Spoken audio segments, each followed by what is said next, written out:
Good morning, viewer. Ben Nijjar. Here's the breaking news.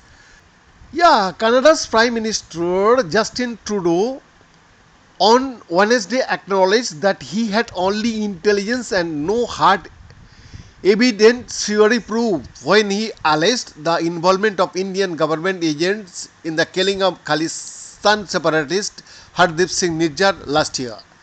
Also, in his strongest comments on the issue, he said the Indian government made a horrific mistake in thinking that they could interfere as aggressively as they did in the safety and sovereignty of Canada. His remarks, while testifying before the public inquiry into foreign interference in federal electoral processes and democratic institutions, came days after a sharp escalation in the diplomatic row between the two countries, leading to the exit of diplomats on both sides.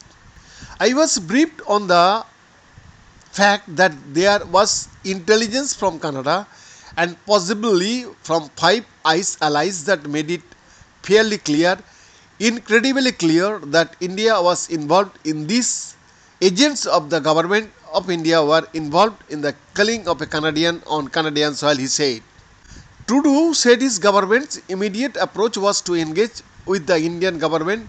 He said the Indian side asked for evidence and our response was, well, it is within your scrutiny agency. But the Indian side insisted on the evidence, he said, and at that point it was primarily intelligence, not hard evidence theory proof. So we said, well, let's work together and look into your security services and maybe we can get that done, he said.